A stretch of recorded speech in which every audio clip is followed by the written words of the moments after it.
Bonjour à tous, bienvenue dans cette nouvelle vidéo. Alors aujourd'hui, on va voir comment réagir lorsque votre prospect, votre client, vous dit que vos services sont trop chers. On va voir ensemble comment réagir à cette objection et comment faire en sorte de retourner la situation en votre faveur et de quand même vendre vos services même si la conversation commence par ce genre d'objection. Aujourd'hui, on va voir ça en deux grands points. D'abord, on va voir comment qualifier, donc identifier et qualifier l'objection et ensuite on verra selon les réponses possibles de notre interlocuteur, de notre prospect, comment réagir pour retourner la situation justement. Alors, on y va avec la première étape. D'abord, il faut commencer par qualifier l'objection. C'est-à-dire que qu'un prospect vous dise que vous êtes trop cher, concrètement, ça ne veut rien dire. Et ce, alors que vous soyez consultant en marketing numérique, coach sportif ou peu importe ce que vous vendez comme service, du moment qu'un prospect vous dit c'est trop cher, ça ne veut strictement rien dire. Déjà, vous avez une interdiction formelle de vous arrêter là dans la conversation. Ne prenez pas cette objection comme un non définitif. Ne prenez jamais cette objection comme une finalisation de la conversation ou de la négociation. C'est absolument pas le cas. Ce genre d'objection, c'est trop cher, ou alors tournez à toutes les sauces, c'est trop cher, vous êtes trop cher, votre service est trop cher, je n'ai pas l'argent par rapport à ce que vous me demandez. Tout ça, c'est des façons de le dire. Ça finit à la même chose, c'est que la personne vous dit que votre tarif est trop élevé. Et tout ça, ça ne veut rien dire parce que le fait que votre tarif soit trop élevé, c'est forcément relatif à autre chose. Et c'est ce autre chose justement qu'on doit aller chercher. Donc on doit qualifier davantage l'objection de façon à savoir concrètement par rapport à quoi est-ce que le service est trop cher. Vous allez voir, il y a plusieurs possibilités et pour chacune des possibilités, on va voir comment lever l'objection et passer à travers. Alors, la première des possibilités, c'est tout simplement quand le prospect vous répond c'est trop cher par rapport à mon budget. Voilà, vous demandez par rapport à quoi c'est trop cher et il vous répond par rapport à mon budget, à l'argent que j'ai prévu par rapport à ce que je voulais vous confier comme tâche, comme mission, comme mandat. Et donc à ce niveau-là, ça vous permet de poser une question que vous n'avez peut-être pas osé poser pendant votre premier rendez-vous, qui était quel est votre budget? On va pas se le cacher, dans un premier rendez-vous avec un prospect, demander quel est votre budget, ça peut sembler compliqué ou intimidant. Je sais qu'énormément de consultants ne le font pas. Moi-même, je le fais assez rarement parce qu'évidemment, le prospect va souvent penser, quand on lui pose cette question, qu'on va essayer de maximiser le devis pour aller chercher son budget à 100%. Donc très souvent, c'est une question qui est assez mal venue pour le prospect. Quand c'est mal amené, malheureusement, le prospect peut se sentir un peu attaqué par ce genre de questions. Donc il est courant qu'on ne demande pas le budget du prospect dans le premier rendez-vous. Ce qui fait que si on ne connaît pas le budget du prospect, on fait un devis par rapport à ce que vaut notre service et c'est très bien, c'est la normalité des choses. Mais du coup, un prospect peut finalement, après avoir reçu le devis, dire justement c'est trop cher par rapport à mon budget. Mais là, à partir du moment où vous avez reçu cette objection, vous avez tout à fait l'autorisation, il est même logique de demander clairement, alors quel est votre budget? Si mon devis est trop cher par rapport à votre budget, quel est votre budget? Qu'est-ce que vous aviez prévu comme budget par rapport à ce service? Et à partir de là, le prospect va vous répondre concrètement, clairement, un montant. Et là, il n'y a plus que deux possibilités. Soit ce montant est pas très loin de votre devis, auquel cas vous pouvez éventuellement vous aligner si vous le voulez. Ça, il faut bien comprendre que c'est souvent une technique de négociation des prospects. Il est commun que vous fassiez un devis par exemple à 3 000 €, que le prospect dise c'est un peu au-dessus de mon budget. C'était combien votre budget? C'était 2 700 €, donc on n'est pas loin, mais je ne veux pas dépasser les 2 700 €. Oui, ça c'est une technique de base de négociation. Le prospect espère que vous vous alignez à son prix. Si ça ne présente pas quelque chose d'énorme pour vous, vous pouvez le faire tout simplement. Ça, c'est la première chose. Maintenant, si vous avez un devis à 3 000 € et que la personne vous répond moi, mon budget, c'est de 1 500 €, ce que je vous propose, c'est tout simplement de descendre aussi pas que vous le voulez, que vous le pouvez, tout en restant rentable et de proposer au prospect de faire un effort de son côté aussi. Par exemple, vous avez 1 500 € de budget, moi je vous ai demandé 3 000 €, est-ce qu'on peut se rejoindre à 2 250 € par exemple? Si il n'est pas prêt à faire un effort, alors non, effectivement, moi je vous déconseille de faire tout le chemin jusqu'à lui et diviser par deux votre devis. Ce serait pas bon pour votre positionnement et pour votre réputation selon moi. Même si ça te donne envie, parce que là on se dit oh oui, les 1 500 ils sont sur la table, je pourrais les saisir. Je comprends, surtout quand on démarre c'est tentant, mais pensez toujours à long terme. et vous n'avez pas envie de bâtir votre réputation sur des prix sacrifiés divisés en deux, ok? Donc voyez si le prospect peut lui-même faire un effort pour essayer de vous rejoindre de son côté aussi. Il y a une dernière réaction à ce genre d'objection, donc c'est trop cher par rapport à mon budget, et c'est tout simplement de revoir votre proposition mais différemment. Par exemple, si vous aviez fait un site web, un devis pour un site web à 3000 euros et que le prospect vous dit ah non mais moi j'ai que 1000 euros de budget. Alors effectivement, il est impensable de descendre à 1000 euros pour un site web. Mais peut-être que vous pouvez lui proposer une alternative. Par exemple, écoutez, je peux vous faire une page de capture qui sera très complète. Ça sera un one page. Ce sera beaucoup moins de temps de travail pour moi, mais ça remplira plus ou moins la même fonction que le site web. Et on pourra quand même, par exemple, lancer des publicités en ligne. Vous voyez, ça pourrait être quelque chose que vous pouvez proposer pour 1000 euros et c'est une alternative possible pour le prospect.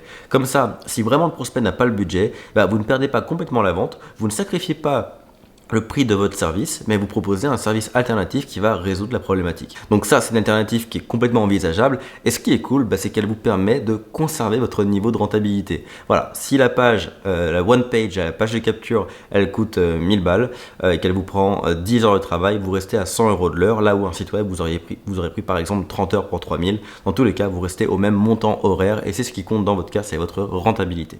Donc ça, c'était le premier point quand on vous dit c'est trop cher par rapport au budget. Je précise une petite chose, si jamais ça vous arrive très souvent d'avoir des prospects comme ça qui vous disent c'est trop cher pour moi, probablement que vous allez voir des prospects qui sont trop petits. Alors, en temps normal, je vous dirais de les mettre entre parenthèses, mais il y a quand même des possibilités pour gagner de l'argent avec ce genre de plus petits prospects, de petits clients. Et ça, écoutez, je vous propose d'aller voir en description. Je vous ai préparé une conférence, donc un webinaire qui aura lieu fin mai. Je vous laisse aller voir tout ça, dans lequel je vous explique toute une méthodologie pour faire de l'argent, même avec des petits clients, et même dépasser les 10 000 par mois juste avec des petits clients. Franchement, si c'est une clientèle type à laquelle vous vous frottez souvent, vous voulez voir cette conférence en ligne, vous voulez voir ce webinaire, vous allez découvrir une méthodologie qui peut vraiment révolutionner votre business et vous permettre de faire beaucoup plus d'argent que ce que vous en faites actuellement. Donc allez voir ça, c'est en description. La deuxième possibilité, lorsque vous demandez à votre prospect par rapport à quoi est-ce que vous êtes trop cher, c'est qu'il vous réponde par rapport à vos concurrents, par rapport au devis de vos concurrents. Donc ils peuvent vous dire, écoutez, j'ai fait des devis aussi chez vos concurrents et il y en a qui sont moins chers que vous. Alors là, l'idée va être très simple, on va jouer sur le feeling que vous avez avec votre prospect. Dites-vous bien que si jamais il ne voulait pas du tout travailler avec vous, il aurait déjà signé chez un autre et vous aurez pas dit vous êtes trop cher et vous aurez dit j'ai choisi l'offre d'un concurrent. Donc si vous êtes face à lui, c'est que potentiellement c'est encore bien parti pour le closer. Il a juste besoin d'être un peu motivé et comprendre mieux pourquoi il devrait vous choisir vous plutôt que vos concurrents. Ça, gardez-le en tête. Donc, qu'est-ce qu'on va faire dans ce cas-là? On va poser une question très simple à ce prospect. On va lui poser des questions à partir de maintenant. On va lui demander, écoutez, j'ai une question pour vous. Est-ce que vous avez autant confiance dans mes concurrents qu'en moi pour vous apporter le résultat que vous attendez? Posez-lui cette question. L'idée étant de voir si vous avez une valeur perçue supérieure à celle de vos concurrents. Donc, dans la plupart des cas, il va vous dire non, c'est sûr que je préférerais travailler avec vous, mais encore une fois, votre prix est bien plus élevé que celui de vos concurrents. Donc oui, effectivement, je vous fais plus confiance à vous qu'aux autres, mais le prix, ça va pas. Votre devis, il est trop cher par rapport à eux. Alors, s'il vous répond ça, vous avez tout gagné. S'il vous répond qu'effectivement, il a davantage confiance en vous qu'en vos concurrents, vous pouvez tout simplement lui rétorquer une question très simple. Est-ce que dans ce cas, le résultat que vous attendez de ma part ne vaut pas la différence de prix? Puisque vous savez que moi, contrairement à la plupart de mes concurrents, je saurais vous apporter le bon résultat. Et qu'en plus, on a un bon feeling. Ne pensez-vous pas que ça vaut la différence de prix? Quand vous vous êtes fait une idée du résultat que vous pouviez avoir grâce à mes services, ne pensez-vous pas que ce résultat vaut la différence de prix? Vous voyez, l'idée ici, c'est de repositionner votre prix par rapport au résultat. L'idée est que le prospect arrête de comparer simplement un prix avec un autre, mais qu'il compare plutôt le résultat que vous allez pouvoir lui apporter par rapport au résultat que vos concurrents, eux, pourront lui apporter, ou plutôt ne pourront pas lui apporter. Il faut qu'il compare au résultat et non pas au prix. Et comme ça, vous pouvez faire passer à peu près n'importe quel prix. Comprenez bien que à ce moment-là, il n'y a plus aucune gloire à être le moins cher. Toute la gloire est dans le fait d'être plus cher que les concurrents. Parce que justement, votre prix devient la concrétisation de votre qualité et des résultats que vous pouvez apporter. Et là, vous n'avez plus aucune raison d'avoir honte de votre tarif, même s'il est bien plus élevé que celui de vos concurrents. La troisième possibilité, c'est que le prospect vous réponde c'est trop cher par rapport à ce que vous me proposez. Auquel cas, là, il y a une problématique de valeur perçue. Alors, ce qu'il faut, c'est simplement remettre dans la tête du client concrètement quel est le résultat qui l'attend. On va dire qu'on va tout simplement le laisser rétablir de lui-même la valeur perçue. Aujourd'hui, imaginons que vous vendez par exemple de la publicité en ligne et que le prospect, lui, n'a pas compris l'impact de la publicité en ligne sur son business. Il a simplement compris que vous allez lui faire de la publicité Facebook par exemple. Donc forcément, lui, il y voit simplement un outil, donc il n'y attribue pas forcément un contrat comme un autre truc à 2000 ou 3000 par mois. Alors demandez-lui plutôt, selon vous, quels vont être les résultats si notre mission ensemble, si notre contrat ensemble se passe parfaitement. Si j'arrive à parfaitement vous livrer et à créer une excellente campagne publicitaire, quel sera son impact sur votre business? Et laissez tout simplement le prospect vous expliquer par lui-même ce qu'une bonne campagne pourrait générer dans son entreprise. Laissez-le vous expliquer qu'effectivement il trouvera des clients, que l'argent va rentrer, que son carnet de commandes va se remplir. Faites la même chose pour un site web. Posez-lui les questions. S'il vous dit je trouve que c'est trop cher pour un site web, posez-lui la question. Selon vous, qu'est-ce qu'un parfait site web aura comme impact sur votre business? J'aurai plus de visites, les visites seront plus qualifiées, les gens qui visitent mon site web feront plus de ventes. Vous voyez, laissez-le de lui-même vous raconter ce que deviendra son business si le résultat est au top. Ça, c'est pareil dans tous les métiers. Même si vous êtes coach sportif, par exemple, et qu'un prospect vous dit « le coaching sportif, il est trop cher, je ne peux pas me payer ça », demandez-lui. Qu'est-ce que ce sera votre vie si vous suivez mon coaching sportif jusqu'au bout et si vous suivez mes conseils pendant les 6 prochains mois? Comment vous allez évoluer selon vous? Et là, la personne va vous dire, écoute, je vais perdre 20 kilos, je vais prendre en muscle, je vais être beaucoup plus attirant, je pense, j'aurai beaucoup plus confiance en moi, etc., etc. Laissez tout simplement votre prospect raconter de lui-même la valeur qu'a votre service. Peu importe ce que vous vendez, peu importe le service que vous vendez, dans tous les cas, cette réaction fonctionne. Laissez simplement le prospect le raconter de lui-même. Et à la fin, demandez-lui, dites-moi, ce que vous venez de me raconter là, ce que vous venez de me décrire, si on atteint ce résultat, vous ne pensez pas que ça vaut le prix qui se trouve sur mon devis? Ce que vous venez de me présenter, un business avec des clients qui tombent tout seuls grâce à la publicité en ligne, ou un site web qui génère beaucoup plus de ventes qu'avant parce qu'il est beaucoup plus optimisé, ou un coaching sportif qui vous fait perdre le poids que vous avez à perdre et à atteindre l'objectif que vous avez au niveau physique et qui réglera votre problème de confiance en vous. Tout ça, ça ne vaut pas le prix qui est indiqué sur mon devis?